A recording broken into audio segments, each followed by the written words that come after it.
Sallallahu ala Muhammad, sallallahu alaihi wasallam, sallallahu ala Muhammad. Hukumnya adalah makruh.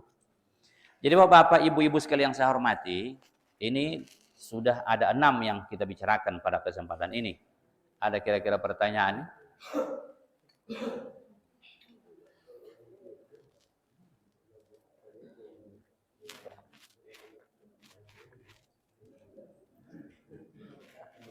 Bapak Ibu, waktu kita menjelang istirahat kurang lebih 18 menit, mungkin ada yang ingin dipertanyakan.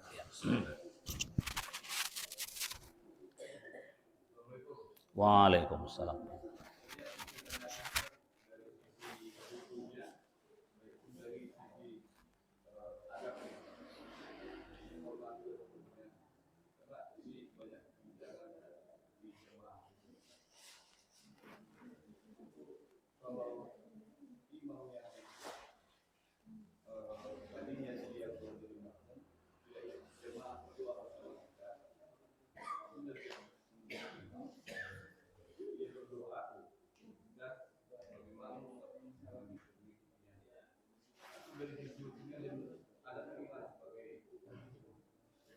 Ya. Salat berjamaah. Sebenarnya salat berjamaah itu sudah selesai dengan salam. Sudah selesai antara si imam dengan si makmum. Cuma Rasul habis salat berjamaah itu berzikir. Si makmum kalau memang mau berzikir, berzikir. Berzikir sesudah salat itu hukumnya sunat. Nanti semua ulama mengatakan hukumnya sunat. Kalau dia tak punya kesempatan mungkin mau copat dia, silakan. Tapi paling tidak zikir pendek dibuatnya lah. Binawalah istighfar 3 kali, ya. Atau mungkin yang lain yang sompat lah kalau mau copat dia. Tapi apakah dia tak beradab kalau umpamanya dia tidak ikut berzikir bersama dengan imam? Tidak ada masalah. Lihat kepentingan. Tapi kalau mungkin yang lapang waktunya, berzikir habis sholat itu memang disunatkan. Zikir yang diajarkan Nabi itu banyak. Nah, jadi makanya karena zikir-zikir ini banyak, sebahagian makmum ini kan nggak tahu. Makanya Rasul itu kadang-kadang menguatkan suaranya di zikir. Dan di periode-periode awal itu Rasulullah memang berzikir agak kuat. Maka kalimatnya, adapun zikir sesudah sholat itu dengan suara kuat itu sudah ada dari masa Nabi Shallallahu Alaihi Wasallam. Itu kata Ibnu Abbas. Dan aku mengetahui bahwa mereka telah selesai sholat dengan zikir yang kuat. Di antaranya mengucapkan Allahu Akbar. Itu kata Ibnu Abbas. Itu hadis itu sahih riwayat Bukhari. Jadi makanya nanti sebagian mengatakan kalau ada orang melarang berzikir kuat, maksudnya jahar, kuat bukan menjorit-jorit, kuat suaranya kedengaran habis sholat, itu disalahkannya, dia menyalahkan Nabi. Memang sudah ada dari zaman Nabi itu. Cuma apakah terus-menerus? Tidak. Makanya dalam mazhab Syafi'i, oleh Imam Syafi'i katakan, pendapat beliau, di awal-awal karena itu dikuatkan Nabi mengajari makmum yang tak tahu. Tak tahu zikir-zikir, makanya dikuatkan Nabi. Setelah sudah tahu, kadang-kadang terdengar kuat, kadang tak kedengar. Kadang dengar orang itu kuat, kadang tidak. Seperti kita tadi, kan sudah biasa, subhanallah, tidak pala kuatkan pun. Subhanallah, subhanallah, subhanallah, subhanallah, subhanallah, subhanallah. Udah maklumnya pula kan? Nah, kira-kira begitu. Jadi kalau umpamanya dia sempat berzikir dengan imam, sama zikirnya silakan. Kalau mungkin tak sama pun, terserah. Itu adab. Itulah adabnya kira-kira. Tidak pala kita salahkan dia, cuma kalau mungkin adanya pula kegiatan seperti ini, bagus tunggu. Atau mungkin imamnya zikirnya sedikit, aku mau tambahin, nggak masalah. Karena zikir yang diajarkan Nabi itu banyak. Contohnya tadi, kadang-kadang imam habis sholat subuh pun, la ilaha illallahnya kan 3 kali sering. Saya buat 10 kali. Karena 10 kali ini ada hadis spesial masalah itu. Contohnya kata Nabi, siapa yang setelah sholat subuh dan maghrib belum lagi dilipatnya kakinya masih seperti assalamualaikum tadi, diucapkannya la ilaha illallah wahdahu la syarikalah lahul mulku wa lahul hamdu yuhyi wa yumitu, atau biaidihil khair yuhyi wa yumitu wa ala kulli syai'in qadir, 10 kali. Diberikan untuk sekali dibacanya itu 10 kebaikan. Berarti 10 kali 100. Dihapus kesalahannya 100. Diangkat derajatnya si Allah 100 tingkat. kemudian itu menjadi benteng darinya, benteng baginya dari hal yang tak disukainya hari itu. Dan itu menjadi benteng dari setan yang terkutuk. Dan dia tidak terkena dosa hari itu kecuali dia melakukan perbuatan syirik. Dan dia dihitung termasuk orang yang paling bagus amalnya kecuali ada lagi yang melewati itu lagi. Itu termasuk. Itu ada kelebihannya. Jadi kadang-kadang ada 3 kali terserah. Nah, tapi kalau yang bagusnya subuh maghrib itu 10 kali la ilaha illallahnya. Dan supaya dapat kelebihan yang tadi, jangan dulu ditukar posisi duduk. Nah, kok ditukar bisa, tapi enggak kayak gitu kelebihannya lagi. Kalau yang kelebihannya tadi masih tetap lagi kaki kita begini, disitulah dia membaca. Jadi kadang-kadang ada orang imamnya 3 kali, dia 10 kali dibuatnya, enggak apa-apa. Jadi dalam mazhab Syafi'i, imam menguatkan zikir itu habis sholat dengan maksud mengajari makmum yang tak tahu zikir yang mau dibacanya. Nah, jadi mana tahu dia nggak sempat berzikir bersama, nggak pada masalah. Jangan salah sangka kita dengan beliau. Cuma kalau yang ada acara begini pula, tunggulah ikut mengaji. Ya, kalau mau sama zikir yang imam silakan. Cuma kalau nggak sama zikir yang imam, jangan dikuatkan zikir awal pula kan. Balaga nanti itu kan. Iya, pelankan zikir awal, kira-kira begitu. Iya.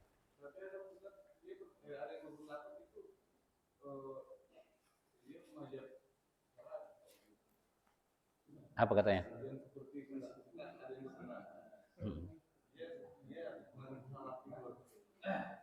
Iya, orang tuh nggak mau zikir bersama. Orang-orang salafi nggak mau zikir bersama. Jadi berbagai macam nanti yang dibuat mereka alasan, Rasul nggak ada zikir-zikir bersama begitu. Tapi nyatanya itu kan bersama juga itu di hadis yang tadi. Mereka itu berzikir sudah ada di masa Nabi suara keras. Jadi kok dikatakan itu kan Rasul berzikir ini, orang tuh berzikir yang lain. Tidak ada dapat hadisnya menceritakan orang tuh zikir yang lain. Itu ada 2 kemungkinan, mungkin zikir yang lain orang tuh atau sama zikir dengan Nabi. Yang jelas di situ di masa Nabi pun sudah adanya zikir dengan suara keras habis sholat. Sudah ada. Mengandung 2 kemungkinan, zikirnya sama atau tak sama. Kalau saya berpendapat itu zikirnya sama waktu itu. Karena masih awal-awal Islam. Masih awal-awal lagi itu. Mana mungkin tahu orang tuh zikir-zikir yang ini. Enggak ada. Maka dibuat Nabi, dibuat orang tuh tentunya itu. Jadi orang tuh mengatakan itu memang sama-sama berzikir tapi tidak zikir bersama. Katanya itu ya. Itu kira-kira saya dengar orang tuh bercakap di situ. Jadi mau zikir bersama seperti tadi, mau masing-masing terserah. Tapi memang disunatkan zikir sesudah sholat. Orang tuh tak suka zikir bersama, ya silakan saja. Bahkan kadang-kadang doa pun doa bersama tidak mau orang. Padahal kok dilihat hadis-hadisnya nanti, Nabi bukan cuma doa untuk sendiri saja.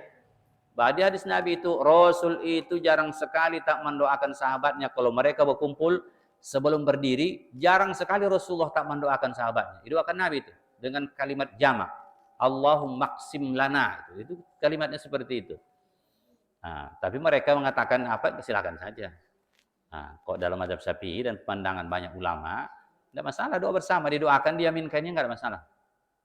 Nanti kok dibuka hadis-hadisnya, banyaknya Rasulullah berdoa untuk orang banyak diaminkan.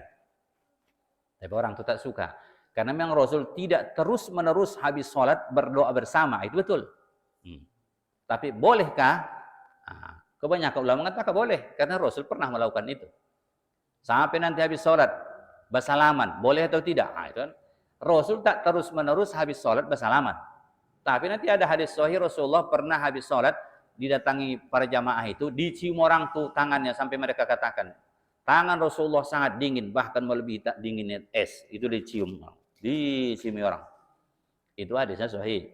Jadi dari di sini sebagian ulama mengatakan berarti habis sholat bolehnya menyalam. Cuma Rasul tak membuat terus-menerus. Boleh atau tidak boleh? Jadi orang tuh maunya itu seperti itu. Rasul nggak terus-menerus, janganlah buat. Begitu kira-kira ya. Kita nggak boleh, nggak dibuat boleh. Tapi jangan paksa orang bersalaman. Itu saja. Habis sholat dia nggak menyalam. Salam boh, salam. Jangan itu aja ya kira-kira gitu. Ya mereka pemahamannya seperti itu. Iya ya.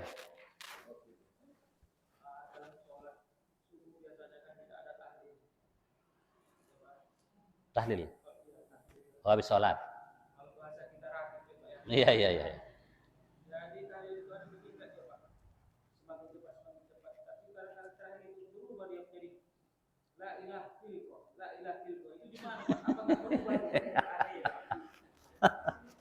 Iya. Iya, iya. Kalau memang berubah bacaannya, berubah artinya, Pak. Makanya dijaga juga, walaupun copat, tetapnya diperhitungkan. Jangan sompat copatnya itu tak manontu pula. Tarang-ketangkat pantatnya ya, Pak. Gitu ya. Kadang-kadang ya. Tapi tetap harus bagus bacaannya. Satu, yang kedua jangan pula terlalu sampai. Karena saya tengok di TV-TV itu banyak pula lagi yang aktivitas ke mana-mana lagi. Buat taprak-taprakan. Ah itu udah barangkali udah lain apanya ini. Ya, tahlil-tahlil. Kok saya memang kok yang tinggi-tinggi enggak apa saya. Saya lebih suka yang pelan tenang, saya resapi daripada begini-begini. Tapi mungkin sebagian di situ rasanya masuk makin mantap mungkin. Ya silakan saja kan. Jangan sampai, karena kadang-kadang begini kalau ada kenduri-kenduri, itu biasa ada mancing yang supaya tinggi itu, Pak. La ilaha illallah, la ilaha illallah. Ada kadang satu, Allah, katanya, la ilaha illallah. Udah tinggi. Allah katanya juga lagi. Enggak, Allah, gitu saja kadang-kadang lagi kan. Jadi diharapkan supaya tetap bagus bacaannya. Iya, iya, iya. Jangan lupa bacaannya. Ya, Pak, ya, Pak.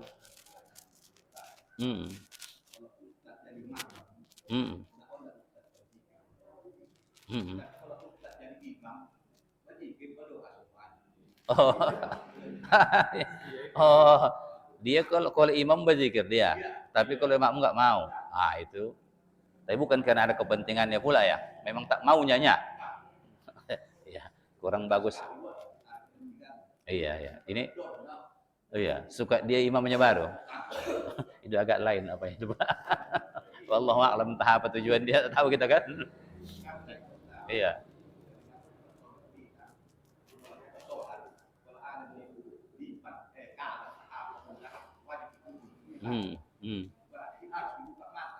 Iya, iya, iya.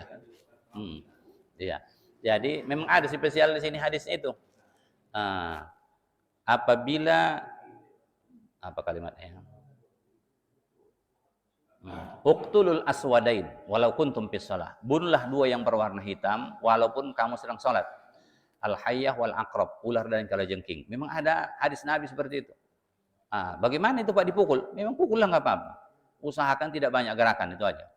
Ya, kalau umpamanya ya pula ada benda-benda apa doka tawa yang keras ya, pas ada lipan itu, kalau memang bisa dibunuh itu bunuh. Kalau enggak timpa saja dulu, nanti habis sholat baru dihabisi. Kalau mungkin adanya benda keras pas lipan itu buat begini, ya selesai. Memang disuruh. Tapi saya kira kalau sempat ular boleh juga ya Pak. Begitu menengok ini gini lari lompat-lompat kan. Apalagi ibu-ibu ular yang datang. Katanya begini. Tapi memang Rasul menyuruh itu Pak. Iya. Uqtulul aswadain walau kuntum fis shalah. Bunuh kamulah dua yang berwarna hitam sekalipun kamu sedang sholat. Itulah al-hayyah wal aqrab, ular dan kalajengking. Iyalah, kalau dipejamkan mana bisa Pak? Iya. Itu tadi ceritanya memejamkan mata itu kalau memang mengganggu yang di mukanya itu membuat hatinya tak tenang, katanya enggak pala makruh memejamkan mata. Tapi kalau tak mengganggunya pula dibuka, makruh memejamkan mata. Itu yang cerita masalah memejamkan mata. Iya, Allah. Iya. Tujuannya tidak mengganggu, tapi untuk mengambil kehusukan.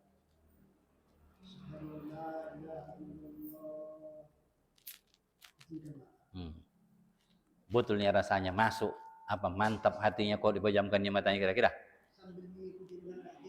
Iyalah maksudnya. Kalau dipejamkannya masuk rasanya. Bisa nggak apa-apa. Tapi kok dibukanya bisanya masuk, dibuka lebih bagus gitu. Dibukanya bisanya tetap diikutinya asyhadu alla ilaha illallah, terikutinya dalam. Aku bersaksi bahwa tidak ada Tuhan Allah. Apa enggak makruh.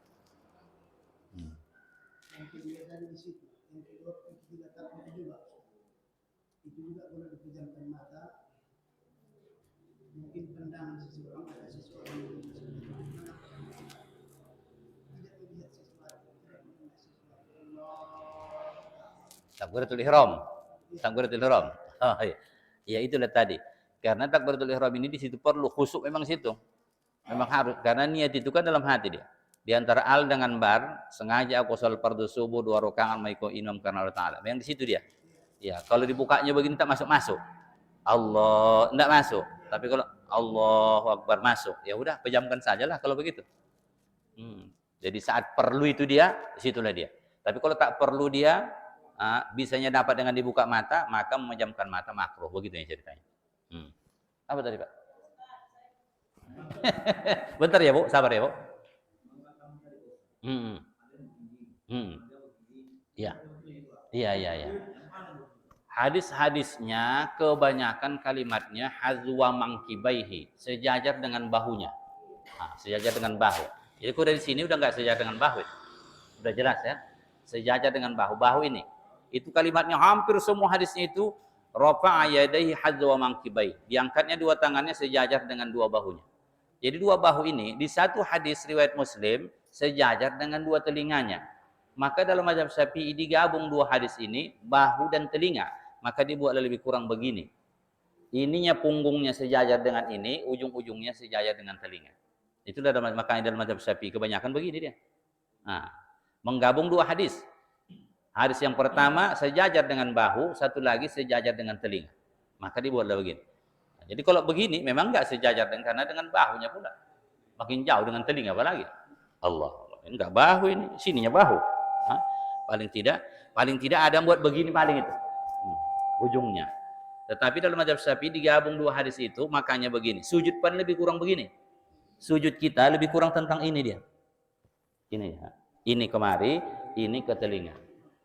Jadi lebih kurang di situ dia. Allahu Akbar. Kalau begini pun yang payahan ya Pak, membuat pas di ujungnya ke sini. Makanya kadang begini dia kan. Apalagi yang sini, gini pula. Ntar lagi sininya lagi nanti. Jadi kalau yang biasa dibuat dalam mazhab Syafi'i itu, saya pakai itu. Bahkan kata Said Sabiq dalam kitab ini, beliau ini tidak bermazhab Syafi'i. Tapi beliau katakan di sini, banyak orang mengikuti apa yang diarahkan oleh Asy-Syafi'i masalah mengangkat tangan ini. Menggabung sekian banyak hadis, maka kemudian Asy-Syafi'i memutuskan untuk mengangkat tangan lebih kurang seperti ini. Ini sejajar dengan ini sejajar dengan telinga. Banyak ulama mengikuti apa yang diarahkan oleh Imam Asy-Syafi'i, membuat tangan di sini. Gitu deh. Apa tadi Bu? Rukuk.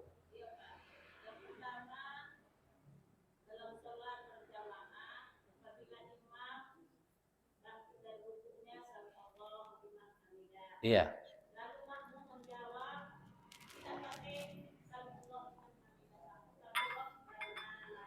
Iya ya. Ya.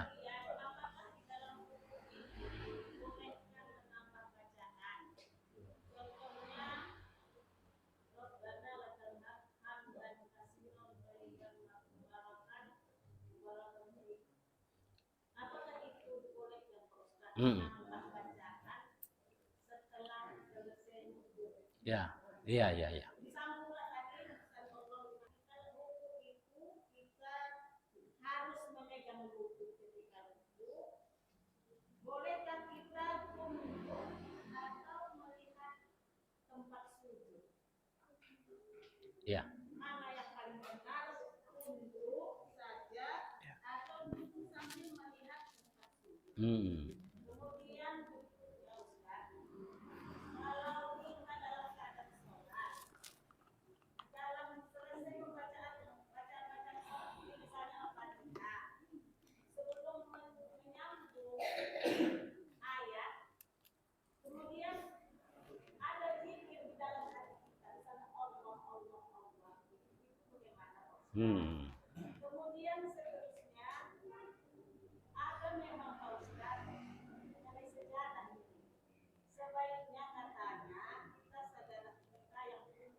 Iya. Waalaikumsalam warahmatullahi wabarakatuh. Ingatkan Ibu nanti ya Bu. Agak banyak tadi nggak ketulis. Yang pertama ucapan. Memang dalam hadis Sahih riwayat Bukhari idza qala al-imamu sami'allahu liman hamidah faqulu rabbana walakal hamdu. Apabila imam mengucapkan sami'allahu liman hamidah, maka ucapkan kamulah rabbana walakal hamdu, dan seterusnya. Berdasarkan hadis sahih inilah, maka sebahagian ulama berpendapat tidak lagi makmum mengucapkan sami'allahu liman hamidah. Sami'allahu liman hamidah, kata si imam, maka si makmum mengucapkan rabbana lakal hamdu dan seterusnya berdasarkan hadis ini.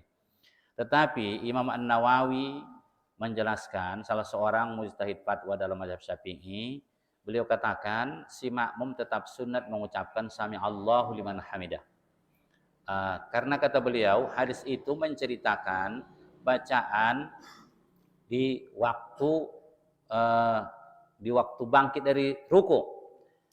Orang sudah tahu bangkit dari ruku bacaannya sami'allahu liman hamidah. Sekarang Rasul menjelaskan masalah bacaan sesudah bangkit dari ruku rabbana lakal hamdu. Oleh sebab itu kata Nawawi, tetap si makmum sunat mengucapkan sami'allahu liman hamidah, nanti di atas baru rabbana lakal hamdu. Karena rabbana lakal hamdu itu bacaan di waktu i'tidal memang. Dicari nanti di kitab-kitab hadis, itu semua rabbana lakal hamdu atau rabbana walakal hamdu itu bacaan di mana? Itu bacaan di i'tidal. Bukan bacaan di antara bangkitin.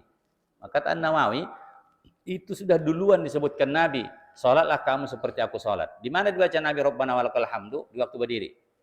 Di hadis-hadis yang lain pun nanti di situ itu. Jadi ketika menyebutkan ini, tak disebutkan Rasul lagi masalah itu, sudah tahu orang itu bacaan bangkit dari ruku, sami'allahu liman hamidah. Maka di waktu itu tidaklah dibaca rabbana lakal hamdu, kata Imam An-Nawawi.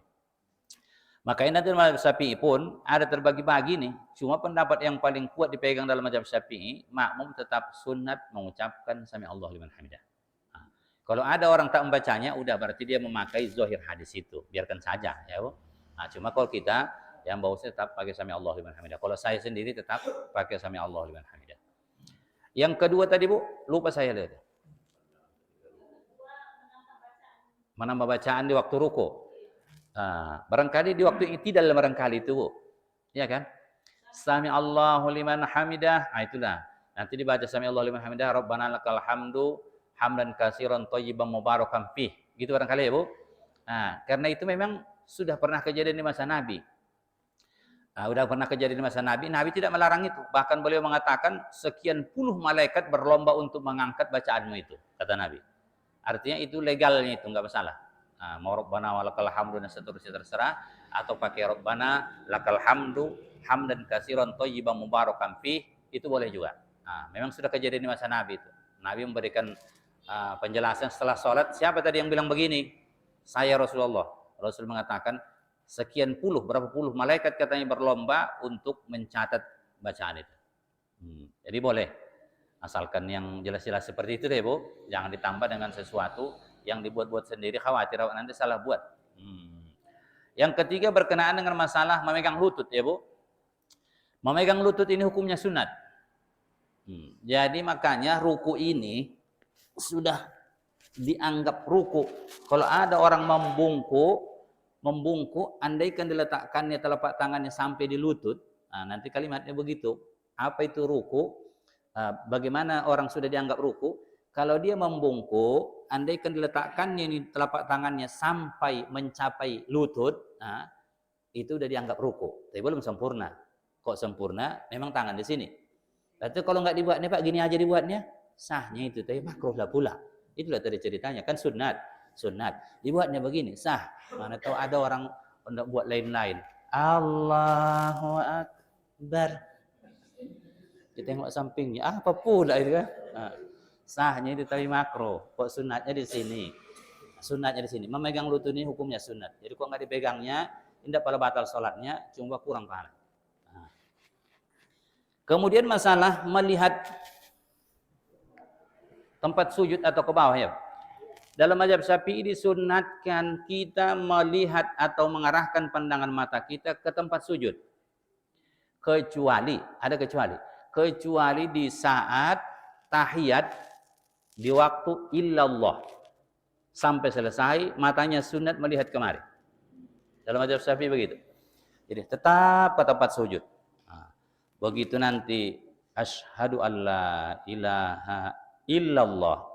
Di sini matanya ke sini. Sampai kapan? Sampai selesai. Kalau tahiyat awal, berarti sampai sholawat. Berdiri, baru balik pandangan mata ke situ. Kalau tahiyat akhir, sampai fil alamina innaka hamidum majid. Sunat di situ matanya. Baru balik ke tempat sujud, baru assalamualaikum. Iya. Ada lagi satu lagi barangkali tadi. Oh ininya. Iya. Memang tidak ada di situ arahan supaya kain putih. Hanya hadis Nabi, sebaik-baik pakaian itu yang berwarna putih. Nah, kalau memang rasanya kain putih yang lebih mantap, silakan. Tapi nggak putih pun nggak apa-apa. Yang penting tak bercorak-corak. Jadi Nabi itu bukan masalah putihnya hari itu. Kata Nabi, tukar ini. Nggak tenang hatiku dibuat corak-coraknya. Walaupun tak putih nggak ada masalah. Kalau umpamanya Pak, aku Golkar Pak kuning, silahkan. Cuma kok sampai dibuat nanti urutan itu Pak, itu Pak kan. Aku P3 Pak hijau, aku Pak ini Pak PDI merah. Oh itu barangkali warna macam nanti. Kita Pak semua ada ketua-ketuanya di sini. Bagi kita bagi-bagi dah. Putih, hijau, jangan pada begitu kali ya. Ya bila perlu pula dibuat entah berapa macam. Hari ini mungkin yang hijau, mungkin nanti udah dicuci ini masuk yang putih, gitu nggak apa-apa ya. Tapi jangan pada sampai masuk ke situ jadi tadi. Ya, ya Bu ya. Ya, ya. Jadi barangkali kita tutup oleh Bapak Ibu ya. Subhanakallahumma bihamdika asyhadu an la ilaha illa anta astaghfiruka wa atubu ilaik. Wassalamualaikum warahmatullahi wabarakatuh.